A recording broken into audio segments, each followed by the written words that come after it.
안녕하세요. 오늘은 관계 데이터 모델을 설명해 보도록 하겠습니다. 4단원 관계 데이터 베이스입니다. 관계 데이터 모델은 여기 예를 보면 학생에 대한 정보를 학번, 이름, 학년, 학과라는 그런 속성으로 저장을 해놨죠. 여기 이것은 열을 애트리뷰트라고 하고 이 행은 투플이라고 한다는 거를 알아두시면 됩니다. 네. 그래서 이 릴레이션을 다양한 테이블로 우리가 표현할 수 있다는 거. 그리고 이 애트리뷰트는 특정 도메인 값을 갖는다는 거고. 예를 들어서 학번은 뭐 100 이렇게 정수로 세 자리 정수로 나타내야 되고, 뭐 이름은 문자로 나타내야 되고, 이런 게 그 도메인이고요. 네, 그런 내용입니다.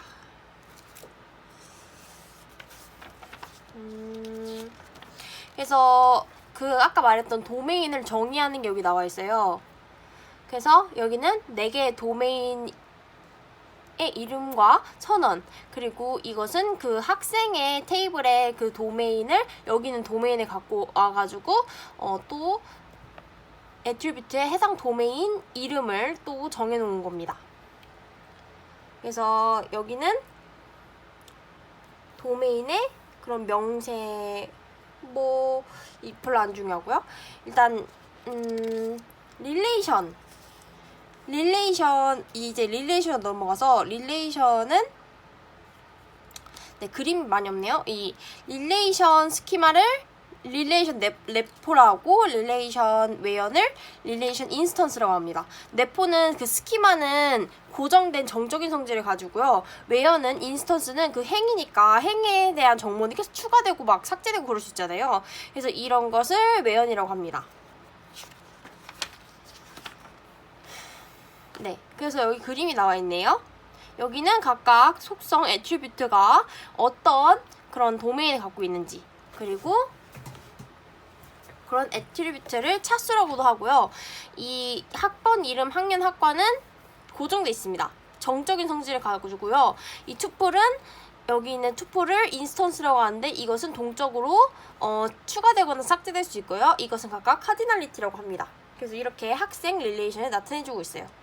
이 그림 4.5는 카디션 프로덕트에 대한 예예요. 이것은 학번 하나가 과목 번호는 3개 있잖아요. 이거 각각 하나씩 이렇게 연결을 시켜줘가지고 이렇게 2 곱하기 3, 6개의 그런 투플이 나오는 겁니다. 네. 그런 거고, 여기 차수는 얘네 두 개 각각의 차수를 더한 거. 그리고 투플의 개수는 요거 2개 각각 투플의 개수를 곱한 거가 결과로 나옵니다. 릴레이션의 특징은 한 가지만 기억하시면 돼요. 릴레이션은 집합이에요. 그래서 뭐 애트리뷰트의 집합이 될 수 있고 투플의 집합이 될 수도 있겠죠.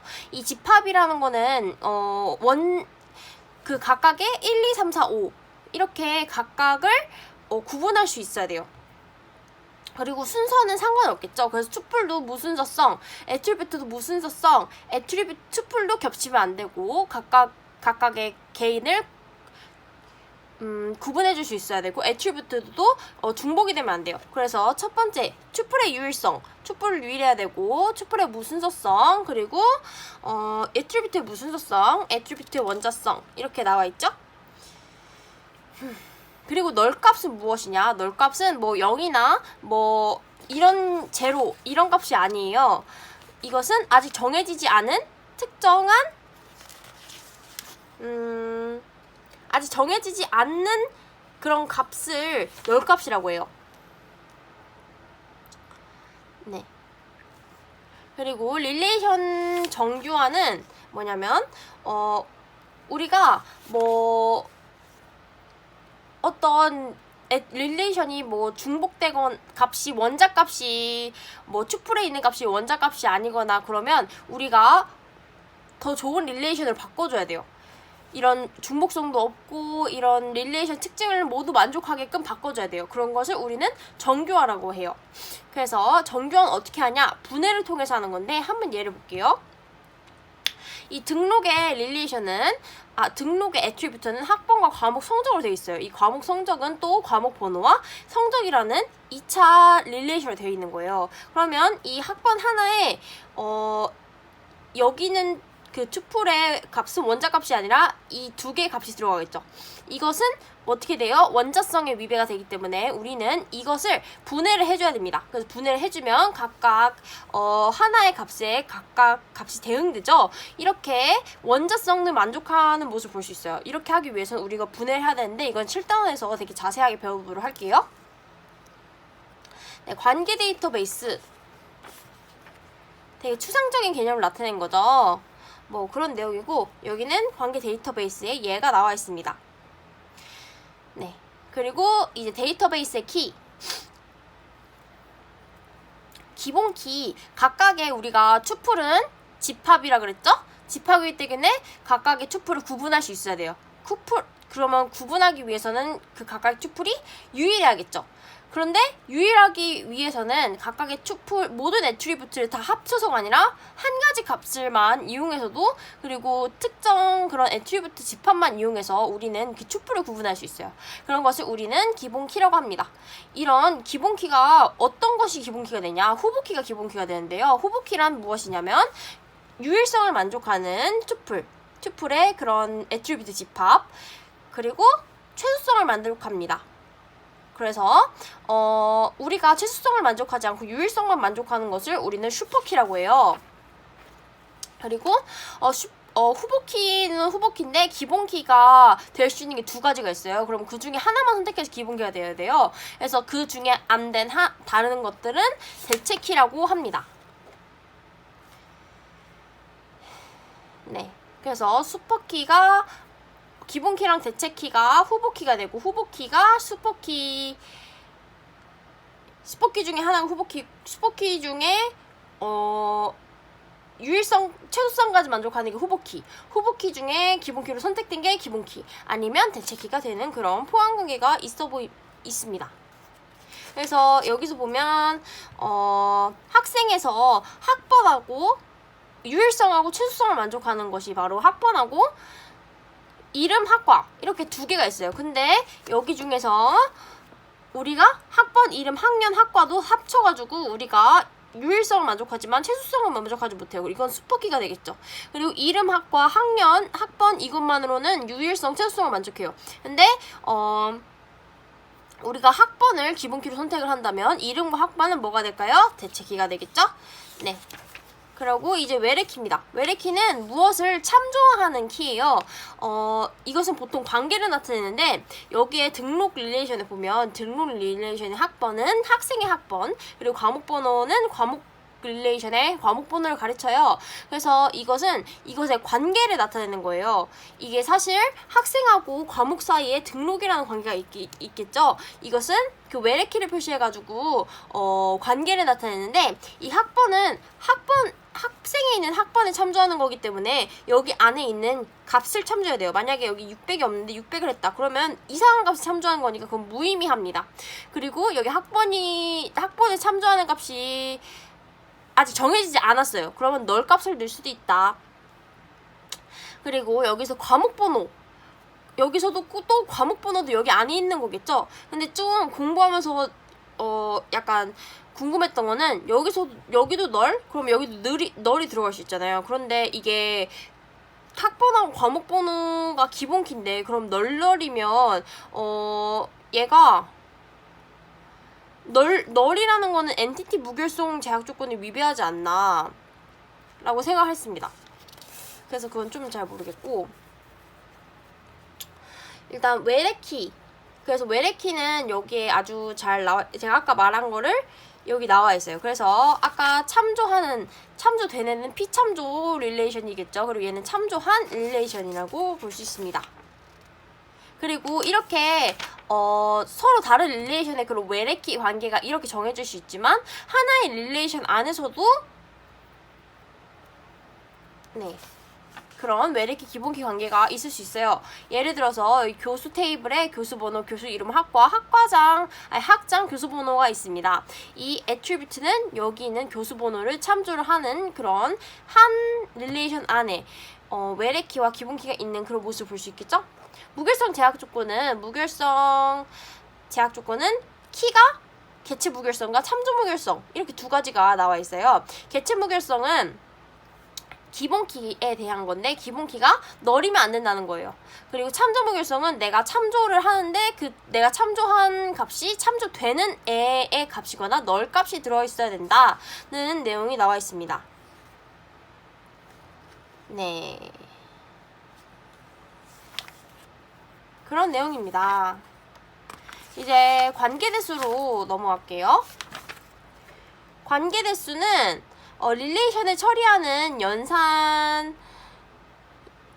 이것은 릴레이션을 처리하기 때문에 P연산자가 릴레이션이고 결과도 릴레이션으로 나오겠죠? 그래서 일반 집합연산 그리고 순수 관계연산으로 나뉩니다.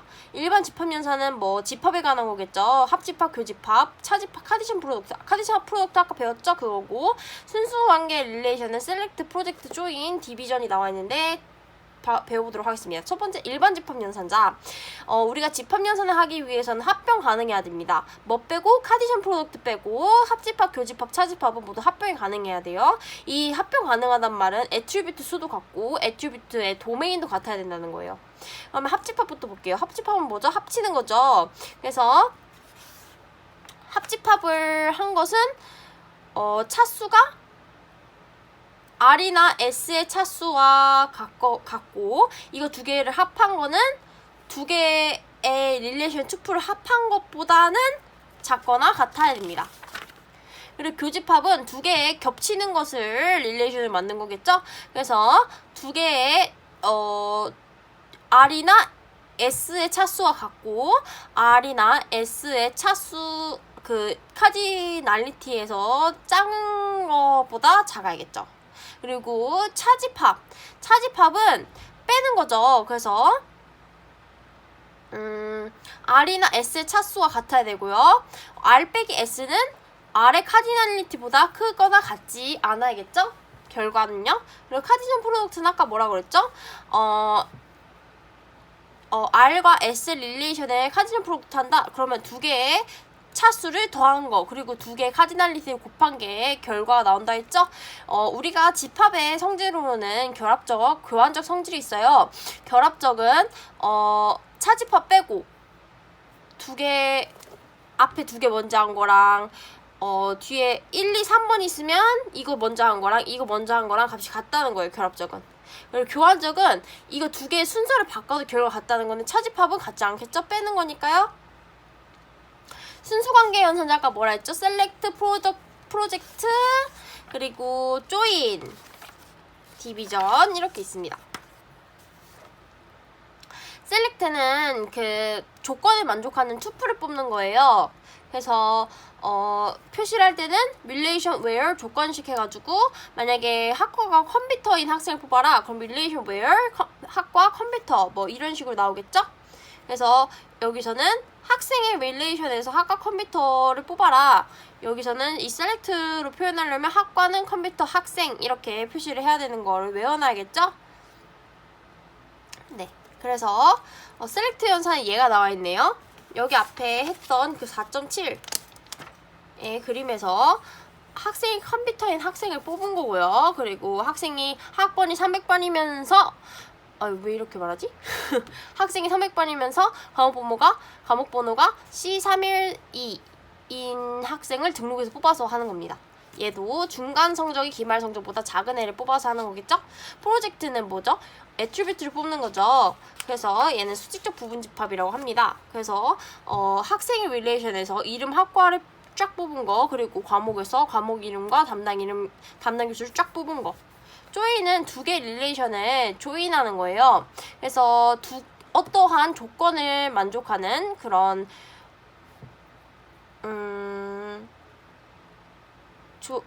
어떤 조건을 만족하는 것을 조인을 하는 건데 예를 보면 이해가 될 거예요.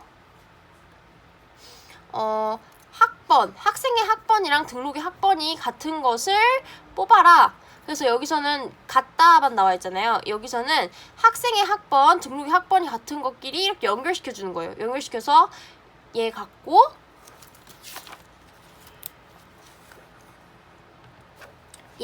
얘랑 같고 얘랑 같고 막 이렇게 해가지고 연결시켜줘서 릴레이션을 또 만들어가지고 결과로 나눈 건데, 여기는 얘는 동등 조인이라고 해요. 동등 조인은 얘가 같지만 얘가 반복되면 또 필요는 없잖아요. 근데 동등 조인, 동일 조인은 그냥 나와요.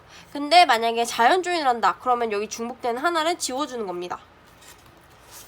그래서 표기는 이렇게 삼각형 2개 한 거에 n 한 거고요. 디비전은 나누는 거예요. 그래서 만약에 여기 그림을 보면 바로 이해가 되는데, 과목번호 C413을 포함하는 그 학번을 모두 뽑아라 이거예요. 그러면 C413이 포함된 거가 100, 300, 400이죠. 그럼 얘네 다 뽑는 거예요. 그러면 얘를 볼까요? 과목 3, 이거 3개의 과목이 다 등록되어 있는 그런 학번 뽑아라. 그러면 400밖에 없어요. 그래서 400만 나오는 그런 모습입니다. 차수는 어떻게 되겠어요? 과목 번호를 이렇게 나누니까 학번만 나오겠죠?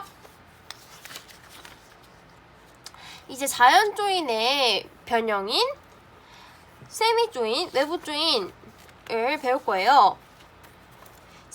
세미 조인은 만약에 R 세미 조인 S를 하면 얘네는 교환 법칙은 성립하지 않아요. 그래서 R이랑 S를 자연 조인을 했을 때 자연 조인되는 그런, 그러니까 R이랑 S랑 자연 조인 해가지고 그 R의 그 애트리뷰트로 뽑아주면 되는 거예요.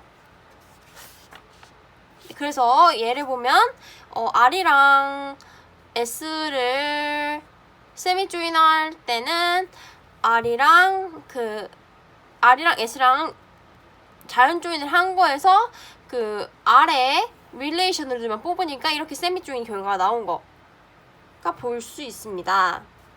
이제 외부 조인은요, R이랑 S랑 자연 조인을 하면 조인이 안 되는 그런 애들도 있을 거 아니에요. 그런 거는 그냥 상대방이 나랑 대응되는 게 없어. 그러면 널 값을 해가지고 이렇게 나오는 모습을 볼 수 있습니다. 외부 합집합은 그냥 합친다고 생각하시면 되는데요. 여기 A랑 D는 합병 가능하지 않잖아요. 네, 일단 이게 외부 조인은 여기 차수가 4개. 이거 왜 말하죠? 네, 외부 합집합은 B랑 C는 서로 자연 조인을 하는 애들이지만 A랑 D는 조인을 안 하잖아요. 그냥 얘네는 그냥 나옵니다. 그리고 그냥 위에 거는 R에 대한 릴레이션에 관한 거, 그리고 밑에는 S에 관한 릴레이션에 관한 거죠. 그래서 그냥 합집합을 한 거다. 대응되는 애트리뷰트가 없이 합병 가능하지 않은 애트리뷰트도 결과 릴레이션 포함하게 돼가지고 두 릴레이션에 있는 투플이 전부 다 나오는 모습을 볼 수 있죠? 집계연산은 애트리뷰트 값의 집합에 대해서 어떤 값을 취해준 거예요. 그래서 등록에 있는 성적의 그 평균을 구하거나 학생의 학번을 세거나 뭐 이렇게 하는 거죠. 그래서 얘는 중복되어도 학생의 학번이 뭐 100, 100, 200, 200 뭐 이렇게 돼도 그냥 세는 거예요. 네.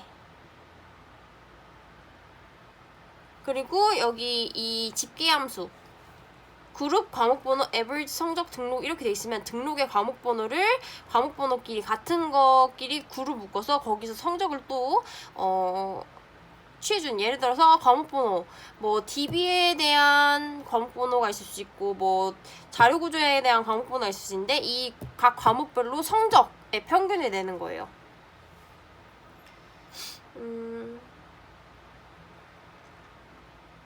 그래서 여기 G, A, F, B, E 이렇게 나타낼 수 있는데 E는 관계대식이고 F는 집계함수로 뭐 sum, average, max, min, 그리고 B는 네, 해당 애트리뷰트고 A는 그룹핑한 애트리뷰트다.